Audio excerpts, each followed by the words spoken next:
একটি শোষণ বঞ্চনাহীন গণতান্ত্রিক বাংলাদেশ গড়ার তত্ত্ব নিয়ে এদেশের মানুষ ৭১ মুক্তিযুদ্ধে অংশগ্রহণ করেছে, ছিনিয়ে এনেছে স্বাধীনতা। আজকের এই মহান স্বাধীনতা জাতীয় দিবসে গভীর শ্রদ্ধা ও উৎসবমুখর পরিবেশে যশোরের শার্শা, চৌগাছা ও মনিরামপুরে মহান স্বাধীনতা ও জাতীয় দিবস উদযাপিত হয়েছে। দিবসটি উপলক্ষে পুষ্পস্তবক অর্পণ, কুচকাওয়াজ এবং বীর মুক্তিযোদ্ধাদের সংবর্ধনা সহ নানা কর্মসূচির আয়োজন করা হয়। শার্শা উপজেলার কাশিমপুর এলাকায় ৭ বীর শ্রেষ্ঠের স্মরণে শ্রদ্ধা নিবেদন করা হয়। উপজেলা নির্বাহী কর্মকর্তা ফজলে ওয়াহিদ এবং শার্শা থানার ভারপ্রাপ্ত কর্মকর্তা রবুল ইসলামের উপস্থিতিতে হাইওয়ে পুলিশ, মুক্তিযোদ্ধা কমান্ড ও শিক্ষার্থীরা পুষ্পস্তবক অর্পণ করেন। পরে বীর মুক্তিযোদ্ধাদের সম্মাননা প্রদান ও বিশেষ মোনাজাত অনুষ্ঠিত হয়। চৌগাছায় উপজেলা প্রশাসনের আয়োজনে ৩১৩ জন বীর মুক্তিযোদ্ধাকে সংবর্ধনা দেওয়া হয়েছে।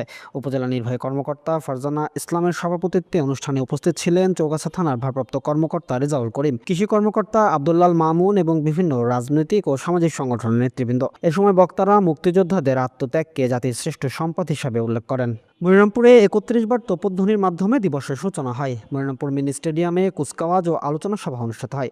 উপজেলা নির্বাহী কর্মকর্তা সম্রাট হোসেনের সভাপতিত্বে সময় প্রধান অতিথি হিসেবে উপস্থিত ছিলেন মনিরামপুর ৫ আসনের সংসদ সদস্য অ্যাডভোকেট কাজী এনামুল হক। দিনব্যাপী এসব কর্মসূচিতে বীর মুক্তিযোদ্ধাদের ফুলেল শুভেচ্ছা ও সম্মাননা স্মারক প্রদানের মধ্য দিয়ে নতুন প্রজন্মের কাছে স্বাধীনতার চেতনা ছড়িয়ে দেওয়ার আহ্বান জানান বক্তারা। ইয়া রব্বে কারীম, মহান স্বাধীনতা দিবসে আল্লাহ বাংলাদেশের স্বাধীনতার সুবর্ণভূমি ডেস্ক, যশোর।